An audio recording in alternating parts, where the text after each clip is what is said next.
tenemos frustración y tenemos dolor por las consecuencias del pecado, aquí y ahora.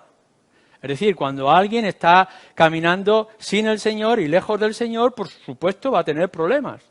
Y no solamente los problemas graves de alcohol, o de drogas, o de sexualidad, o de conflictos, rupturas matrimoniales, etcétera, sino que vamos a tener que pagar las consecuencias. Si nosotros vamos a 200 por hora en un coche, seguramente tendrás un accidente y quedarás tetrapléjico.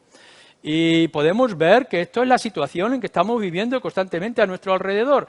El pecado, jóvenes, el pecado tiene consecuencias y a nosotros nos duele. Pero no son estas consecuencias principales lo que nos duele a los padres, sino las consecuencias de la eternidad. ¿No? Por supuesto que tenéis que orar para que vuestros hijos cuando salen por la noche no tengan ningún tipo de problema o disgusto. Claro que sí, oraréis por ello. Para que no se emborrachen, para que no fumen en secreto, para que no tengan historias sexuales fuera del matrimonio, y oraréis en protección por vuestros hijos. Claro que sí. Y las consecuencias que eso puede traer en vuestras vidas, y la ruina económica, el daño económico que puede traer. Pero sobre todo lo que nos duele es que nuestros hijos mueran sin el Evangelio y las consecuencias eternas que eso va a traer. Claro que mi marido o mi esposa son duros y se burlan y desprecian mi fe y me critican porque voy a la iglesia e incluso me ponen pegas y critican al pastor y critican a los miembros y critican al edificio y critican el que vengamos con mascarillas y toda la historia y demás. Y nos duele que ellos mientras tanto estén viendo pornografía por televisión o que estén contando chistes blasfemos y que estén viviendo una vida que les va a traer cáncer de pulmón por fumar. Claro que sí, que nos duelen las consecuencias de aquí, pero no nos duele más que nuestro marido, nuestra esposa, un día pasen la eternidad en condenación, que nuestros padres un día pierdan la esperanza que nosotros tenemos. Claro que nos frustra nuestra poca actividad, que no hemos hecho las cosas como deberíamos de hacer. Nuestro trabajo ha sido insuficiente y ha sido poco efectivo. Si hubiera dedicado más tiempo a mis hijos para enseñarles el Evangelio, si hubiera sido más tierno con mi esposa o más sumisa con mi marido, si hubiera sido de esta manera o de esta forma, a lo mejor ellos hubieran visto más el Evangelio. Claro que esto nos tiene que doler. Nunca será suficiente. Cada uno de nosotros los creyentes tenemos que esforzarnos más en nuestro testimonio con nuestros padres, con nuestros hijos o con nuestro cónyuge. Nunca va a ser suficiente. Pero esto es una buena señal. Es una buena señal que nos preocupe y que nos esforcemos y que intentemos mejorar y que busquemos alguna táctica bíblica para poder presentar el Evangelio y que podamos seducir a nuestros jóvenes para que puedan venir a nuestras reuniones y a nuestras actividades juveniles para que puedan escuchar el Evangelio, que le tengamos que poner chucherías para que puedan venir y escuchar. Lo más dulce y lo más grande, esa miel que es el Evangelio en el paladar de la gente. Claro que sí, vamos a seducirles, vamos a buscar técnicas, porque nos preocupan nuestros hijos. La preocupación, por tanto, que tienes, ese desgastarte en lágrimas, esa amargura es normal, es natural y es necesaria para afrontar el mayor problema que nuestros incrédulos queridos tienen. La segunda cosa que yo te quiero decir es, y lo hemos visto en esos dos textos que hemos leído en el Antiguo Testamento, es que no estás solo en este dolor. O sea, no es la primera vez que ocurre. Has visto a tus hijos crecer en incredulidad, has visto a tus hijos marcharse sin la fe, has visto a tu cónyuge romper el matrimonio, has visto la dureza de tu matrimonio constante y los conflictos que crea. No estás solo en esto. Ya lo tuvo que pasar Isaac con su hijo Esaú. Lo tuvo que pasar Elí. Lo tuvo que pasar Samuel. Samuel, ese que estaba tan cerca del Señor, también vería a sus hijos en rebeldía. Y también recibirían disciplina de parte del Señor. Lo tuvo que pasar David. David también tuvo que sufrir algunos de sus hijos y algunos de los fracasos que él tuvo como padre. Y si miráis a vuestro alrededor, en cualquier familia cristiana, podréis ver que esto lo compartimos todos. Que ya sea por nuestros hijos, ya sea por nuestro cónyuge, ya sea por nuestros padres, ya sea por nuestros hermanos o los seres queridos que están a nuestro alrededor, todos sufrimos. Espero que sea así. La incredulidad de aquellos que amamos. Y que podemos estar pasando por la misma lucha y que podemos compartir ese mismo dolor. Ningún hijo nace creyente. Y si creen no es por la estrategia poderosa de los padres, sino por la misericordia de Dios. Es verdad que hoy se vive en un mundo más agresivo que en la antigüedad. Hoy el mundo es más seductor, más influyente. Entra por todos los lugares. Antes, los incrédulos estaban criando su ganado o cultivando su tierra o su pequeño puesto en el pueblo y nacían, vivían y morían en la misma aldea. Hoy el mundo entra por la televisión.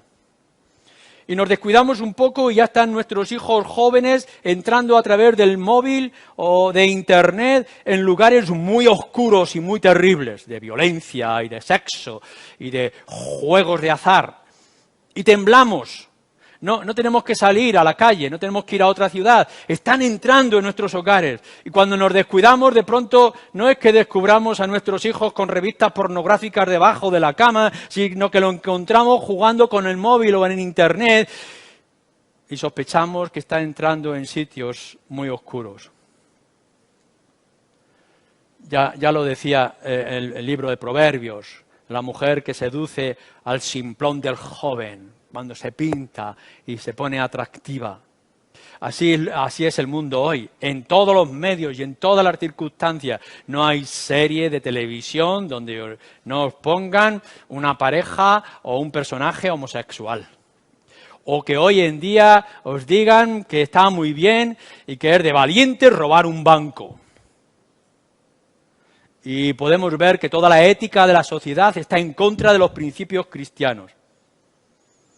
Salís a la calle y encontraréis cerca de los colegios luces en algunas paredes que son casas de juego, atrayendo a nuestros jóvenes para jugar. Y de pronto vendrá un día uno de vuestros hijos o una de vuestras hijas diciendo que ha cogido la tarjeta del banco y ha sacado dinero para jugar.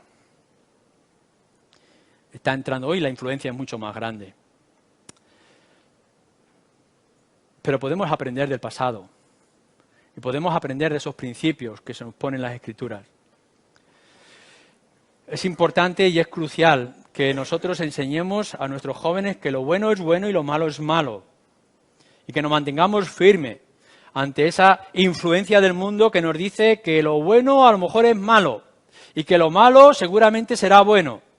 Y que todas estas experiencias que nosotros estamos viviendo son los fanáticos religiosos los que están poniendo. Hay películas para jóvenes, para los niños, donde lo religioso es la bruja y la magia negra es lo bueno que hay que buscar. Esto es lo que estamos viviendo. Y os tenéis que dar cuenta de que este dolor y esta lucha, este conflicto que tenéis en vuestros hogares, no es único. Y que se reparte por toda la faz de la tierra. Y que los que estamos aquí en este local, en esta mañana estamos experimentando algo de esto en diferentes medidas. Así que no te sientas incómodo pensando mi hijo es incrédulo o mi marido es incrédulo y tengo esta lucha feroz ante su dureza de corazón. No estás solo. Tienes a otros que te acompañan, que tienen el mismo dolor, y por tanto podemos orar los unos por los otros. En tercer lugar, lo que yo quiero decirte, y es lo que nos está transmitiendo este versículo 14 también, es que sí, tienes que preocuparte por todo esto, pero no desmayes. No te angusties. ¿Sabéis por qué? Porque la conversión de nuestros hijos y de nuestros seres queridos no está en nuestras manos. Gloria sea al Señor. La conversión de ellos está en las manos de Dios. Nosotros no podemos hacer nada para transformar un corazón de piedra en un corazón de carne donde pueda morar el Espíritu. Eso lo hace Dios. El perdón de pecados no lo podemos dar nosotros. solamente lo puede dar Dios por medio del Señor Jesucristo. Por mucho o por poco que hagas, por los muchos errores que puedas cometer, por tu mal testimonio o por los muchos esfuerzos que puedas hacer, no vas a producir un cambio en sus vidas porque eso solamente corresponde a Dios. Claro está, y lo veremos en otro domingo, tenemos que tener un equilibrio entre lo que nosotros podemos y debemos de hacer, como nuestra responsabilidad, como creyentes, como padres, maridos o esposas, a las promesas que las Escrituras nos dan. Y que son promesas de misericordia y de salvación que Dios nos da. Claro que tenemos que levantarnos todos los días pensando cómo puedo presentar yo a mi hijo joven o niño o a este adulto el Evangelio. ¿Cómo puedo hacer que venga a escuchar un sermón o que entre a escuchar un mensaje por internet o que coja un buen libro para leer? ¿Cómo puedo hacer yo para mostrar la grandeza de que ser cristiano no es ser gris, sino que es ser lleno de gozo? Aun cuando no sea la risa falsa que el mundo nos presenta. Y estamos buscando estrategia y estamos buscando forma, pero por mucho que hagas, eso no depende de ti, va a depender del Señor. Por tanto, lo que deberíamos de hacer es más buscar la comunión con el Señor que otra cosa. ¿No creéis que muchas veces como padres, o como hijos, o como maridos, esposas, deberíamos de venir delante del Señor y decir, para esta obra, ¿quién es capaz? Solamente tú, Señor, ten misericordia. Y orar con todas nuestras fuerzas por nuestros hijos incrédulos. Pero no te preocupes, no te angusties, porque este no es el mayor problema. El mayor problema que tú tienes no es que tus hijos o tu marido, o tu esposa, sean incrédulos. Hay peores problemas. Y uno de los más graves problemas es que tú seas incrédulo. El que tú estés pensando que eres cristiano y no eres cristiano. Porque tienes una religiosidad, o porque tienes una experiencia, o porque has ido a una iglesia evangélica, o porque tienes la Biblia en la mano, y puedas pensar que tú eres cristiano y a lo mejor no eres cristiano. Pablo se encuentra en este conflicto y en esta lucha. No vaya a ser que, habiendo yo sido heraldo para otros, ahora yo pierda mi propia salvación, o no la alcance. Y lo mejor que podemos decir en esta mañana, cada uno de nosotros, de los que estamos aquí en este local es, yo soy tuyo y nada me va a poder quitar lo que ya tengo. Es decir, lo más importante es el estado de tu alma, personal. Y teniendo esto, nos dice el Evangelio, aquel que tiene al Señor Jesucristo, tiene el reino de los cielos seguro, las demás cosas ya serán añadidas. Lo más importante es tener a Cristo en tu corazón. Y eso, ruego que sea así, espero que lo tengas. Y si tienes a Cristo en tu corazón, deja que Él obre y termine todo lo que ha empezado en tu vida. Claro que sí, claro que nos puede doler todo esto. Pero no te tienes que angustiar, porque lo más importante es que tu propia alma ya la puedas tener segura. Además, no te tienes que angustiar porque en ningún momento nuestro Dios ha dejado su gloria y su majestad. Él sigue estando en el trono. Él sigue teniendo todo el poder y toda la autoridad. Nunca lo ha dejado fuera de sí. Sigue gobernando el universo y sigue gobernando cada una de las vidas. Nada ocurre fuera de su voluntad. Y por tanto, ese niño que ha crecido en la incredulidad a pesar de los mensajes y el testimonio que le haya podido dar, que esa pareja que convive contigo, que es dura de corazón y que sigue en sus pecados sin querer ver la luz que tú le presentas, torpe o sabiamente que tú le manifiestas, no está en tus manos, está en las suyas. Y no están fuera de su poder y su voluntad. Él hará en su momento y en su forma lo que más gloria le dé. Porque Él es Dios. Y todas las cosas ocurren para su gloria. Todo. Y por tanto lo que está ocurriendo en tu hogar y lo que está ocurriendo en tu vida es para su gloria. Ahora y siempre. A Él sea la gloria y la alabanza. Aun cuando no veas a tus hijos convertirse, sigue confiando y sigue mirándolo a Él. Algunos de nosotros podemos morir y no ver a nuestros seres queridos caminar en el Señor. Bueno, ¿y qué? Están en las manos de Dios. Sea lo que tú quieres. El Señor da y el Señor quita. A Él sea la gloria. ¿No es esto un alivio? El poder pensar que no es toda la frustración que yo pueda tener porque ellos no ven lo que yo veo, sino que estamos en las manos de un Dios misericordioso, un Dios poderoso, y que Él hará para su propia gloria en su momento más adecuado y en la forma que Él crea adecuada.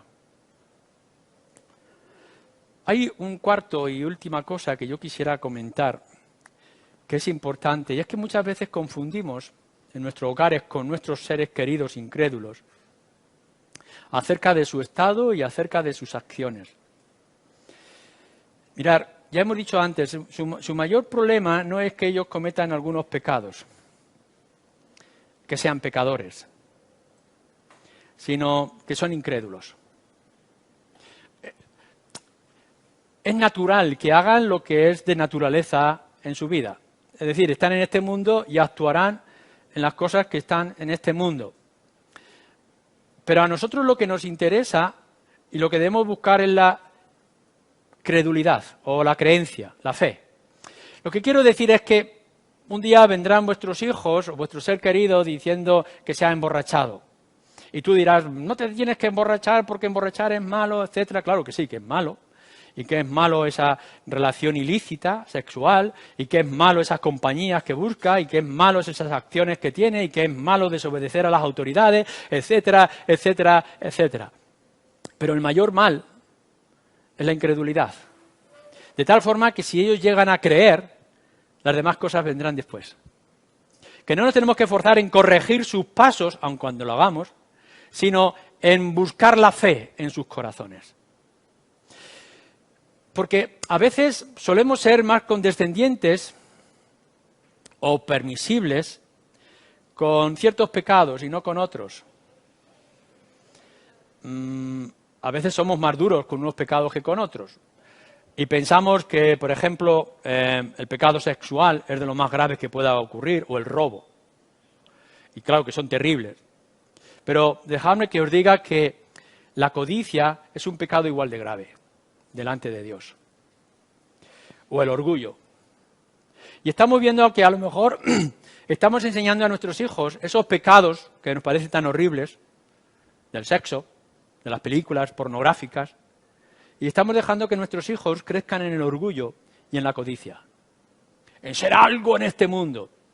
Y podamos decir, no, mis hijos son muy buenos porque no fuman, porque no beben, porque no se pegan o porque no hacen esto y aquello. Pero a lo mejor estás dejando que tus hijos pongan su corazón en el dinero, en la fama, en su propio orgullo y vanidad. Y tenemos que atajar esto. Es igual de incrédulo y es igual de pecador, uno que otro. La diferencia que lo hace todo es lo espiritual. ¿Qué quieres que tu hijo sea? Y cuando tú te haces esta pregunta a la luz de las Escrituras, lo que estás buscando o debes de buscar es que tu hijo sea creyente. Mejor creyente o peor creyente, que sea creyente. A lo mejor tu hijo es muy educado. Viene a la iglesia, se sienta en su silla, escucha el Evangelio, no responde, no levanta la voz, es un hijo ideal. Y nosotros estamos encantados de que nuestros hijos vienen a las reuniones, escuchan todas las cosas y dicen amén en la mesa cuando damos gracias al Señor, etcétera, etcétera. Pero lo que estamos buscando no es la educación, no es la obediencia. Porque a lo mejor tiene todas estas cosas y no es creyente. Y en cambio tenemos a nuestro joven que es rebelde, es jovial, es chistoso, entra y sale, pero es creyente. Y aun cuando tiene alguna que otra respuesta o alguna que otra inquietud que nosotros no compartimos, ama al Señor y desea la gloria del Señor. Y nosotros tenemos que calcular el que no todos los hijos obedientes son creyentes y no todos los hijos tercos son incrédulos. Y si conseguimos entender esta diferencia, entonces vamos a encontrar mucho alivio. Porque tienes que predicarle el Evangelio a aquellas buenas personas, pero que están condenados de parte de Dios, y tienes que fortalecer aquella fe de los que son más indecisos o los que son más inseguros en otros aspectos de la vida. Así que llora, pero llora y ora al Señor. No os quejéis contra Dios, ¿por qué no haces? Sino clamar a Dios por intercesión. Señor, actúa, ten misericordia. Ora, en primer lugar, por el honor del Señor. Que todo lo que sea, porque esa es tu vida, y es la vida de cada uno de nosotros. Nosotros vivimos para la gloria del Señor, así que, Señor, lo que tú quieras hacer conmigo y con mi casa, que sea para tu gloria. Y si tenemos esta perspectiva en la oración, en primer lugar, que todo lo que me ocurra sea para ensalzarte a ti y glorificarte a ti, las cosas irán mejor. No ores en primer lugar por el daño que ellos puedan hacerse a sí mismos, nuestros seres queridos incrédulos, sino que llores por el daño que ellos pueden hacer al honor del Señor. El que su actitud y su comportamiento deshonra a Dios. Y lo que nosotros queremos es la honra de Dios. Y por tanto queremos que nuestros hijos corrijan sus caminos y lleguen a la conversión para la honra de Dios. No, claro que me importa lo que ellos puedan hacer para su propio daño, pero me importa más que el nombre del Señor sea dañado. Orad para la gloria de Dios, vivir para la gloria de Dios, educar a vuestros hijos para la gloria de Dios y ser pacientes con vuestros cónyuges incrédulos para la gloria de Dios. Y el Señor a su tiempo hará. Amén.